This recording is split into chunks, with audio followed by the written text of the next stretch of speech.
கிறிஸ்துவுக்குள் பிரியமானவர்களே, ஆண்டவராகிய இயேசு கிறிஸ்துவின் நாமத்தினாலே இன்றைய பரலோக மன்னா நிகழ்ச்சிக்கு உங்களை நாங்கள் வரவேற்கிறோம். இன்றைய நாளிலே கர்த்தர் நம்முடைய நடுவிலே நல்ல பங்கை குறித்து பேசுவாராக. கிறிஸ்துவுக்கு அதற்கு ஆதாரமாக லூக்கா எழுதின சுவிசேஷம் 10ஆம் அதிகாரம் 38 முதல் 42 வரைக்கும் அந்த பகுதி இருக்கிறது. நான் 42வது வசனத்தை வாசிக்கிறேன், கவனிங்கள். தேவையானது ஒன்றே, மரியாள் தன்னை விட்டு எடுபடாத நல்ல பங்கை தெரிந்து கொண்டாள். கவனிங்கள். இஸ்ரவேல் தேசத்திலே பெத்தானியா என்கிற கிராமத்திலே ஒரு குடும்பம்.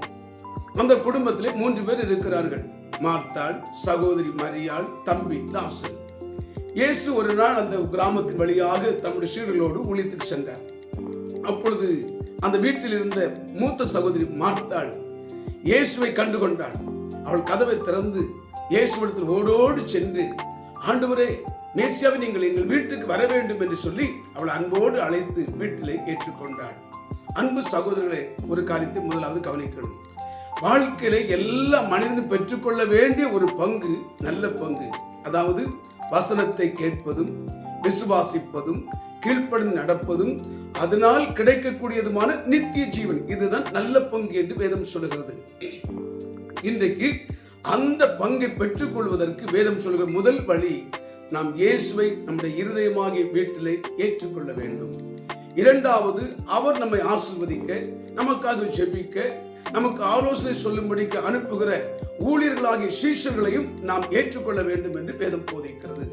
இரண்டாவதாக, அவர்களுடைய சகோதரி மரியாள் என்ன செய்தாள்?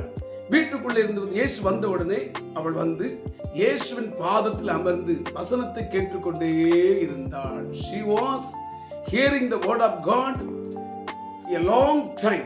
ரொம்ப நேரம் அவள் கேட்டுக்கொண்டே இருந்தாள். கவனிங்கள். இரண்டாவதாக, நல்ல பங்கை எப்படி பெற்றுக்கொள்வது, how to receive the good portion. Bible சொல்லுகிறது, ஆலயத்திலே போகணும், வசனத்தை கேட்கணும், விசுவாசிக்கணும், கீழ்ப்படிஞ்சு நடப்பதுதான் இரண்டாவது வழி என்று வேதம் போதிக்கிறது.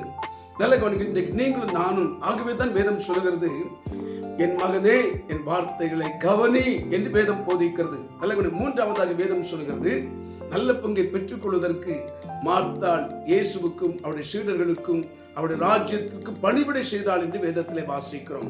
பணிவிடை என்று சொன்னால் ஊழியம். தேவனுக்கு ஊழியம் செய்வது என்பது வேற, தேவனுக்காக ஊழியம் செய்வது என்பது வேறு. தேவனுக்காக ஊழியம் செய்வது என்பது அவரை ஆராதிப்பது. இரண்டாவதாகத்தான் அவருக்காக ஊழியம் செய்வது, சபை நடத்துவது, சிறுவர் ஊழியம் செய்வது, சிறுவர் இல்லங்கள் நடத்துவது, இப்படி கைப்பிரதிகள் கொடுப்பது, ஆத்துமாக்களை ஆதாயம் செய்வது, எல்லாம் ஆண்டவருக்காக நாம் செய்கிற பணிவிடையாயிருக்கிறது. ஆகவே இப்படி அவரை ஏற்றுக்கொண்டு வசனத்தை கேட்டு கீழ்ப்படிந்து அவருக்கு நாம் ஊழியம் செய்து பணிவிடை செய்யும் பொழுது தேவன் நமக்கென்று வைத்திருக்கிற நன்மைகள், ஆசீர்வாதங்கள், உரிமைகள், ஸ்லாக்கியங்கள் மாத்திரமல்ல, நித்திய ஜீவனாகிய பங்கையும் நமக்கு தருவார் என்று வேதம் போதிக்கிறது. ஆமென் சொல்லுங்க. பரலோக பிதாவே, இயேசுவின் நாமத்தில் ஜெபிக்கிறோம். கேட்ட பிள்ளைகள், இந்த நிகழ்ச்சியை பார்த்து கொண்டிருக்கிற ஒவ்வொருவருக்கும் நல்ல பங்கையும், உரிமைகள், ஸ்லாக்கியங்கள், நன்மைகள், ஆசீர்வாதங்கள் எல்லாம் தந்து ஆசீர்வதிப்பீராக. இயேசுவின் நாமத்தில் ஜெபிக்கிறோம் பிதாவே. Amen. Amen. Praise the Lord. கர்த்தர் உங்களை ஆசீர்வதிப்பாராக. தேங்க்யூ.